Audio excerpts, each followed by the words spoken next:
I spoke about them sneaking up on you in a car park, maybe. And I know sneaking up sounds a bit silly. They don't sneak up, but they make no sound, and it is easy for you to look up and, whoa, suddenly there's a car. Nearly 1 in 10 light vehicles in New Zealand is now electric or a hybrid. And for those that are blind or have low visibility, their community says electric cars that travel silently at low speeds are putting their lives on the line.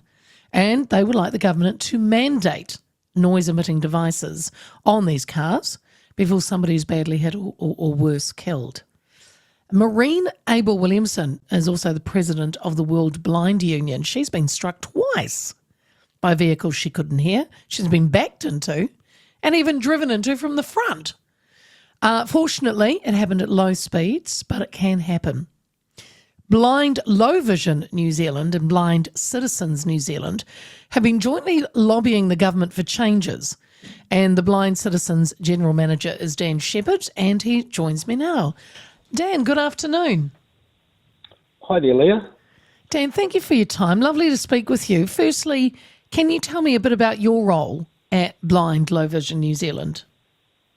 Yeah, so I'm the General Manager of Community and Inclusion at Blind Low Vision NZ. At Blind Low Vision NZ, it's really important that we're part of making communities more accessible and inclusive for our members, and so they can live the life they choose.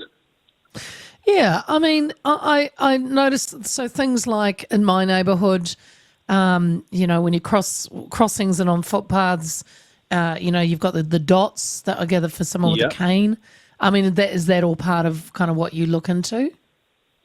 Yeah, absolutely. That's part of providing an accessible environment that blind and low vision people can access, so they can participate in their communities the way they like. It's disturbing to hear, Dan, that there have been some blind and visually impaired Kiwis getting struck or having their misses with EVs or hybrids. There are noise-making devices called acoustic vehicle alerting systems, as you would be aware, of course, but they are not in every car, and nor are they mandatory here, are they? They're not. Look, and Blind Low Vision NZ and Blind Citizens New Zealand, as you say, we're lobbying to make those mandatory on what we describe as quiet vehicles. I know the Ministry of Transport says electric vehicles being imported here will increasingly have them on AVIS without a regulatory decision being needed. Is that enough for you? Is that as enough of an insurance? Look, there's some insurance in that statement, but I think we would like to also address the number of electric vehicles, the growing number of electric vehicles and hybrids that don't have the acoustic vehicle alerting systems on them.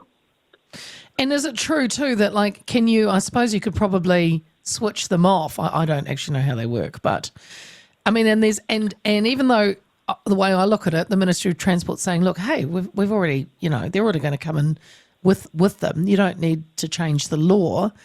I mean, people could switch them off. I mean, so to me, that isn't an assurance, is it? It's not saying, no, you must not switch them off and they must be on your car. According to, sorry, keep going. Oh, I was just going to say absolutely, you can switch them off. And look, we're looking for standards that are put in place to make sure they can't be switched off, to make sure our streets are safe for our community and others. I was just telling a story before I came to you, Dan, that in the weekend actually I didn't realise this guy was sitting in an electric car in the supermarket, and I opened my car door to jump in, and he wanted to kind of shoot past me in a gap, but he nearly hit me in my car because I thought he was just I didn't know the car was going because I couldn't hear it. I read that some people have been backed into. But normal cars don't have an alert system to when they're reversing, like say in a supermarket. I'm just trying to work out. So where do you want these EVs to make a noise? Is it when they're reversing, because normal cars don't, or you can? But I suppose the blind or those with low vision can hear. They can just hear the engine. Yeah, absolutely. So I think where our community needs the support is is in those situations in our environment, on our footpaths, on our streets, and our car parks, where we may not hear a car coming. So when you're blind or low vision, you obviously don't have your sight to rely on to see a car backing out in a car park, or to see a car coming out of a driveway. Likewise, crossing roads are really, while we have the tactiles, the yellow dots on corners to support people with white canes, we then need to make a decision as blind or low vision people when it's safe to cross a road. And so we're looking for that audible response from all vehicles. Yeah. According to your own To Blind Vision's national president, Jonathan Godfrey, he's saying that they've been in talks with government officials for 10 years, Dan, but have gone nowhere. That must feel like it's not that important.